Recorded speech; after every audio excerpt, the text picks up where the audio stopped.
नमस्कार, मैं हिमांशु मिश्रा और आप देख रहे हैं द इनसाइड स्टोरी। तो हरियाणा के रण में आखिरकार राहुल गांधी उतर गए और जो लड़ाई बताई जा रही थी शैलजा कुमारी और हुड्डा फैमिली के बीच में, उसको भी थोड़ा बहुत खत्म करते हुए वो नजर आए, क्योंकि स्टेज पर दोनों नेता हाथ मिलाते हुए दिखाई दिए। लेकिन भारतीय जनता पार्टी ने भी अपना मास्टर स्ट्रोक चला है और सीएम योगी आदित्यनाथ चुनाव प्रचार में उतरे। अब ये जो समीकरण बन रहा है वो क्या दर्शा रहा है, किस तरफ चुनाव जा रहा है, इसको लेकर आज बात करेंगे। डॉक्टर संजीव त्रिवेदी जी वरिष्ठकार हमारे साथ है। संजीव जी, राहुल गांधी का उतरना और उधर सीएम योगी आदित्यनाथ का उतरना, क्या ये कॉम्बिनेशन क्या बन रहा है? इलेक्शन किधर जा रहा है? देखिए, कुछ दिन पहले तक जब हम कांग्रेस के प्रचार की बात करते थे तो उसमें बातें होती थी कि हुड्डा कैंप और शैलजा कैंप के बीच क्या चल रहा है। दोनों के खींचतान को लेकर के हेडलाइंस बन रही थी। लेकिन आपने सही चर्चा की, वो तस्वीर जो कि हम दर्शकों को भी दिखा सकते हैं कि किस तरह से राहुल गांधी ने दोनों हाथ पकड़े, एक हाथ भूपेंद्र सिंह हुड्डा का और दूसरा कुमारी शैलजा का, और एकजुटता दिखाने का प्रयास किया। वैसा ही प्रयास जो उन्होंने कुछ दिन पहले अपनी जो रैली हुई थी करनाल के असंध में, वहाँ से शुरू किया था, लेकिन उसको आज और ज़्यादा इन्फोर्स करते हुए नजर आए। राहुल गांधी के उतरने का मतलब क्या है? राहुल गांधी के उतरने का मतलब बड़ा सीधा है कि अभी तक स्थानीय नेतृत्व अपने तरीके से अपने वोट बैंक को कांग्रेस के फेवर में लाने की कोशिश कर रहा था। जो दलित नेता थे वो दलित वोट बैंक को लेकर के आएंगे, जो जाट समुदाय के हैं वो जाट समुदाय के वोट बैंक लेकर के आएंगे, जो ब्राह्मण नेता है वो ब्राह्मण वोट लेकर आएंगे। लेकिन राहुल गांधी के उतर जाने से क्या होता है कि सब लोग एक बारगी राहुल गांधी की जीत और हार के टर्म्स में कांग्रेस के अभियान को देखने लग जाते हैं। अपनी हार जीत से ज़्यादा राहुल गांधी और कांग्रेस पार्टी की हार जीत जो है वो समानांतर आज की तारीख में हो गई है। तो राहुल गांधी की जीत हो जाए, ये सबकी कोशिश हो गई, वरना अगर किसी ने इसमें गलती की तो फिर उसका भविष्य कांग्रेस के भीतर बहुत अच्छा नहीं रहेगा। लिहाजा शुरुआत में जो सबसे बड़े रणनीतिकार हैं सुनील कानूगोलू, जो आजकल सबसे ज़्यादा सलाह दे रहे हैं, तो मेरे पास ये जानकारी आई थी। इसमें कुछ और भी जुड़ सकता है, कुछ और भी जानकारी हो सकती है, लेकिन जो प्राथमिक जानकारी थी कि उनका ये कहना था कि शुरुआत में बड़े नेतृत्व को नहीं उतरना है। अच्छा, स्थानीय नेतृत्व जो है वो लीड करे। जैसे ही आप बड़ा नेतृत्व बनाते हैं, बड़ा चुनाव बनाते हैं, तो ये राहुल बनाम मोदी हो जाएगा और फिर उस स्थिति में बहुत हेल्पफुल नहीं रह जाता है। भारतीय जनता पार्टी आज की तारीख में वहाँ एंटी इनकम्बेंसी को डील कर रही है। एंटी इनकम्बेंसी इतना ज़्यादा है कि स्थानीय लोग स्थानीय मुद्दे उठा उठा करके कांग्रेस को हरा देंगे। तो शुरुआत में तो ये स्ट्रैटेजी रही, लेकिन उसके बाद ये रियलाइज़ किया गया कि ये जो हुड्डा बनाम शैलजा वाला एक प्रकरण आया, इससे लड़खड़ा सा गया जो पूरा कैंपेन था कांग्रेस का। एक तो वो, दूसरा भारतीय जनता पार्टी ने अपने आप को रिग्रुप किया। खट्टर साहब को पिक्चर से हटाया गया, नायब सिंह सैनी को लाया गया, क्योंकि खट्टर साहब ने इधर बहुत ही थोड़ा गैर जिम्मेदाराना बयान वगैरह दे दिया, जैसे कि जो शंभू बॉर्डर पर बैठे हैं किसान वो मुखौटा है, इस तरह की बातें उन्होंने कही। तो उससे क्या हुआ कि लोगों को लगने लगा कि नहीं, ये फ़ायदा नहीं होगा, उनको किनारे लगाया गया। लेकिन नायब सिंह सैनी का उतना अभी वजन नहीं है। प्रधानमंत्री और अमित शाह खुद उतर गए, तो ऐसे में अब लाजमी हो गया था कि राहुल गांधी आए, और राहुल गांधी आए भले ही ये रिस्क हो जाए कि राहुल गांधी बनाम मोदी होने जा रहा है चुनाव, लेकिन अब वो स्थिति नहीं है कि राहुल गांधी बनाम मोदी हो जाएगा चुनाव, तो वो एक तरफा मोदी के फेवर में चला जाएगा। कम से कम साल 2019 वाली स्थिति तो नहीं है, साल 2024 के चुनाव हम लोगों ने देख लिए हैं। लिहाजा राहुल गांधी अब उतरे हैं। बड़ा स्ट्रैटेजिक कदम है ये। इस स्ट्रैटेजिक कदम के साथ ही हरियाणा में जो चुनाव है वो दो फाड़ हो गया। अभी तक आपको कई प्लेयर्स दिखाई पड़ते थे। दिल्ली से भले ही कांग्रेस और बीजेपी सिर्फ दिखाई पड़ती हो, लेकिन हरियाणा की ज़मीन पर आपको एक खेमा कांग्रेस का था, एक खेमा बीजेपी का था, उसके अलावा कई खेमे थे। जैसे एक खेमा आम आदमी पार्टी का था जो कि सभी सीटों पर लड़ रहा है, एक खेमा इंडियन नेशनल लोकदल और बीएसपी का था। एक और खेमा था जो कि जननायक जनता पार्टी और एएसपी का था, चंद्रशेखर वाला। तो 5 खेमे तो ऐसे हो गए। इसके अलावा कुछ बड़े सबल स्ट्रॉन्ग इंडिपेंडेंट भी लड़ रहे थे। तो हो ये रहा था कि भारतीय जनता पार्टी के खिलाफ जितने वोट थे वो टुकड़ों में विभाजित हो रहे थे। राहुल गांधी और उनके आने से कम ये हो गया कि या तो आप राहुल गांधी के साथ हैं या फिर उसके खिलाफ हैं, या तो आप बीजेपी के साथ हैं या उसके खिलाफ हैं। और अगर बीजेपी के खिलाफ है तो कांग्रेस ऑप्शन है, अगर कांग्रेस के आप खिलाफ हैं तो बीजेपी ऑप्शन है। ये दो तरफा चुनाव जो है अब हरियाणा में हो गया। और मैं कहूँगा आप वो जो एक बात कही है आज राहुल गांधी ने अपनी यात्रा के दौरान, वो भी दर्शकों को सुनवाएं, जिसमें उन्होंने बड़े सीधे तौर पर छोटे दलों पर एक टिप्पणी की है। हाँ, वो कह रहे हैं कि या तो कांग्रेस पार्टी या फिर बीजेपी पार्टी, दो ही तरह के वो रास्ते बता रहे हैं। सुनिए क्या कह रहे हैं। ये मैं आपसे कहना चाह रहा था। आखिरी बात 2 चीजें कहना चाहता हूँ। ये छोटी छोटी जो पार्टियां हैं ये सब बीजेपी के कंट्रोल में है। लड़ाई कांग्रेस पार्टी और बीजेपी के बीच में है। कांग्रेस पार्टी को पूरा समर्थन दीजिए। यहाँ पे कांग्रेस पार्टी की सरकार लाइए और ये जो आपके जेब में से हर रोज अरबपतियों के लिए पैसा छीना जा रहा है ये बंद कीजिए। हम आपके जेब में पैसा डालना चाहते हैं। किसानों के जेब में, मजदूरों के जेब में, छोटे दुकानदारों के जेब में हम पैसा डालना चाहते हैं। ये काम हम पूरा करके दिखाएंगे। धन्यवाद। जय हिंद। नमस्कार। तो राहुल गांधी तो साफ कर रहे हैं कि इलेक्शन 2 ही धड़ों के बीच में है, एक बीजेपी है और एक कांग्रेस है। तो कांग्रेस क्योंकि वो पार्टी से हैं तो वो अपनी तरफ ज़्यादा वोट देने के लिए, अट्रैक्ट करने के लिए बात कर रहे हैं। उन्होंने जो आपने सुनवाया ये प्रतिक्रिया, उसमें उन्होंने बड़ा स्पष्ट कह दिया कि बाकी जितने भी दल हैं सब बीजेपी के कंट्रोल में है। बीजेपी के कंट्रोल में है ये तमाम दल जिनकी बात हम कर रहे हैं, यानी कि वो कांग्रेस के वोट बांटने आए हैं। तो आप या तो हमें वोट करिए या हमारे विरोध में वोट करिए। तो ये एक ऑप्शन था जो कि लोकसभा चुनाव में काम किया था। जैसे कि बहन कुमारी मायावती को वोट नहीं मिला था उत्तर प्रदेश में, आपने देखा उतना बड़ा राज्य। हरियाणा तो उसके मुकाबले बहुत ही छोटा है, 1/8 है। वहाँ तो 80 सीटें हैं, यहाँ तो 10 सीटें हैं। तो यहाँ पर ज़्यादा ये मैसेज ट्रैवल करेगा, ये उम्मीद की जा सकती है। देखिए हिमांशु, हरियाणा बड़ा एक इवनली बैलेंस्ड राज्य है अभी इस वक्त। 90 सीटें हैं और करीब करीब 44-45 सीटों पर कांग्रेस या इंडिया गठबंधन लीड कर रहा था, और वैसे ही 45-46 सीटों पर जो लोकसभा के चुनाव हुए हैं उसमें भारतीय जनता पार्टी लीड कर रही थी। तो बड़ा बैलेंस्ड है और रिजल्ट भी उसी तरह से आया, बैलेंस्ड। 5 बीजेपी को गया, 5 कांग्रेस को गया। पर एक कैच यहीं पर है, और वो कैच ये है कि बीजेपी का जो वोट परसेंटेज था वो 11% नीचे आ गया लोकसभा चुनाव में। 11% बहुत बड़ी संख्या होती है, 50s में था वो 40s में आ गया।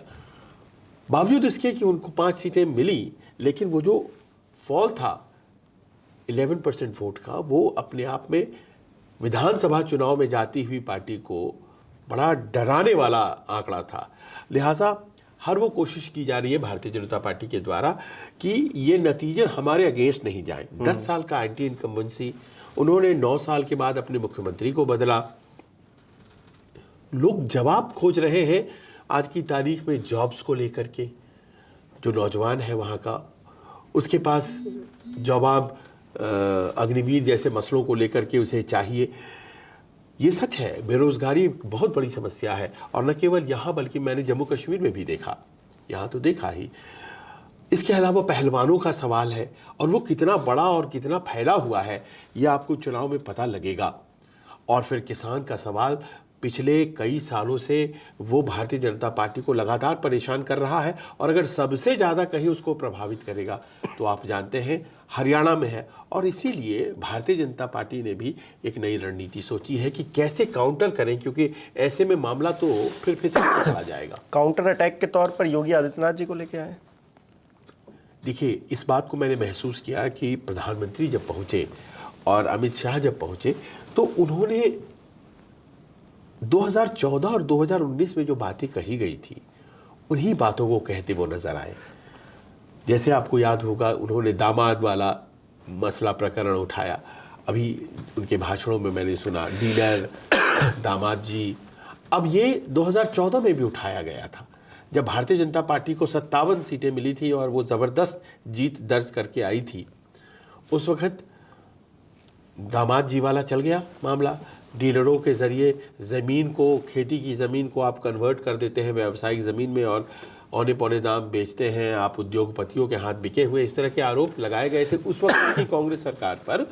और लोगों ने उस बात पर विश्वास करते हुए सीटें दी थी, सरकार बनाई। 5 साल गुजर गए, 5 साल गुजर गए, खट्टर साहब वो साबित नहीं कर पाए कि जो उस वक्त आरोप लगाए गए थे 2014 में वो सही है, कितने सही हैं, किसकी गिरफ्तारी हुई, कोर्ट में क्या हुआ, ये सब हल्के में बातें हो गई। 2019 में आंकड़ा कम गया, बहुमत नहीं आया, 40 हो गया। अब फिर से वही अगर लाइन ली जाएगी जो कि प्रधानमंत्री ले रहे हैं कि दामाद वाला मसला, तो लोग सवाल कर रहे हैं कि दामाद जो कर रहा था उसको कंट्रोल करने के लिए तो 10 साल दिए, अब आप बताओ आपने क्या किया, 10 सालों में क्या किया? फिर आ गए वही दामाद जी वाली लाइन लेकर के।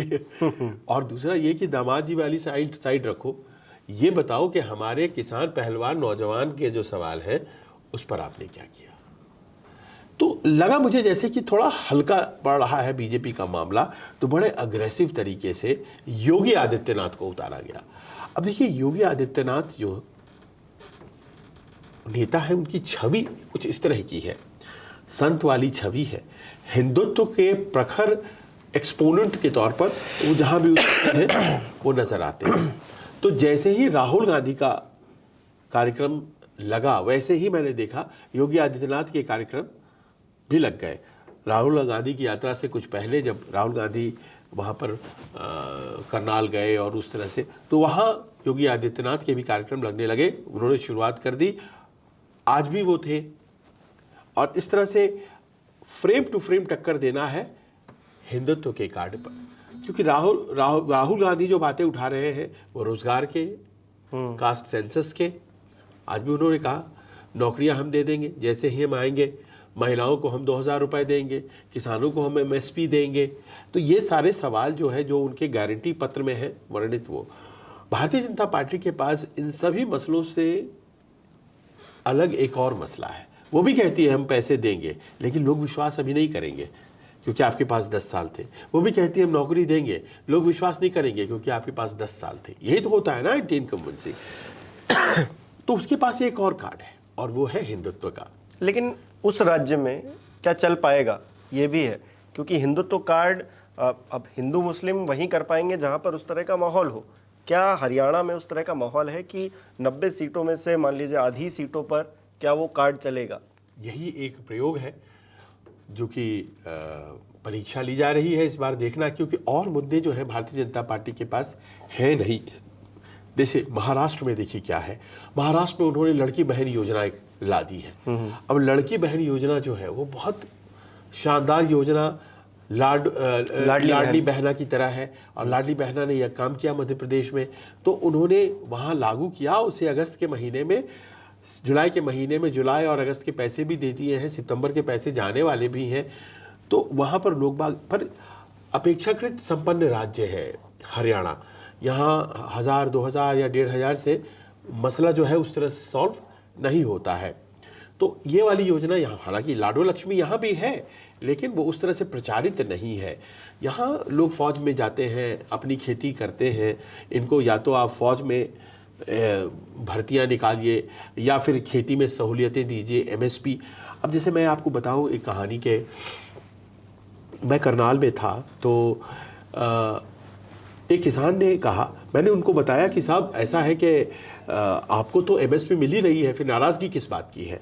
तो उन्होंने कहा देखिए MSP जब घोषित होती है उसके पहले कई किस्म के ऐसे धान होते हैं जो पहले बोए जाते हैं, पहले बाजार में ला दिए जाते हैं और वो बिक जाते हैं। सो बाय द टाइम आप अनाउंस करते हैं MSP, तब तक में ये जो धान है जिसको आप कहते हैं कि नहीं ये क्लाइमेट वाइज बहुत अच्छा है, इसको ही आप उगाया कीजिए, उनके बिकने का समय हो जाता है, वो पक चुके होते हैं।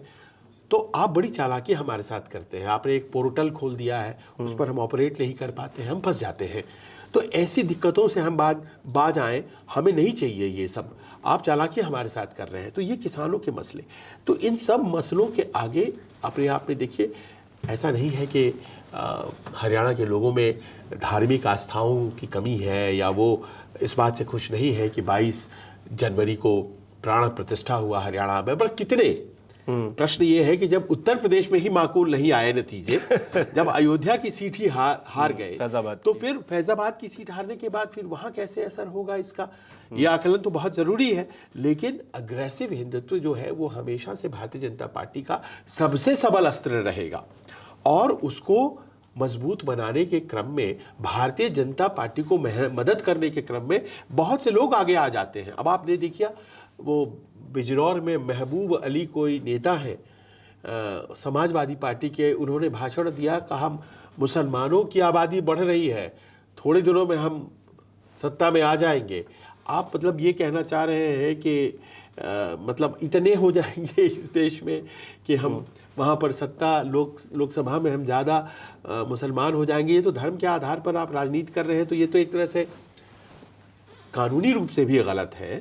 और दूसरा है कि राजनीतिक रूप से तो ये समाजवादी पार्टी के लिए एक तरह से ये हाराकिरी है।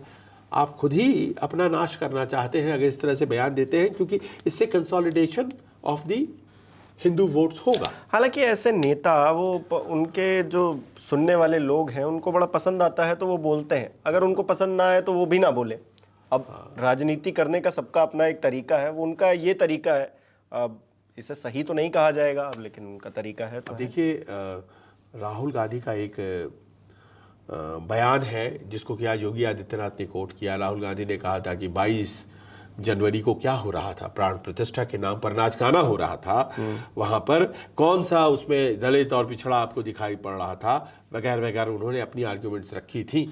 अब इस नाच और गाने वाले पॉइंट को पकड़ते हुए आज भवानी खेड़ा में थे, जो कि पड़ता है भिवानी में, वहाँ पर योगी आदित्यनाथ ने भाषण दिया। उन्होंने कहा कि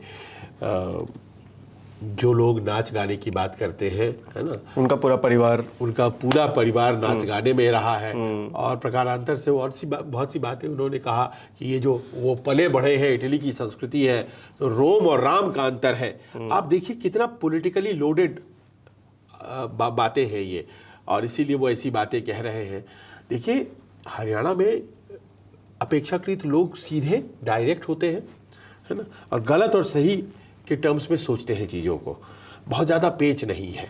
बाकी राज्यों से मैंने देखा कि राजनीतिक रूप से उस हिसाब से बड़े सीधे होते हैं, वो मदद करते हैं या विरोध करते हैं। अगर योगी आदित्यनाथ की उनको बातें सूट नहीं करती हैं तो वो नहीं करेंगी, बोलेंगी कि क्या मतलब है। कुछ लोगों को अगर करती हैं तो वो जरूर नाराज़ हो जाएंगे, वो कहेंगे कि ऐसी बातें क्यों बोलता है राहुल गांधी, अपनी बातें क्यों नहीं बोलते हैं।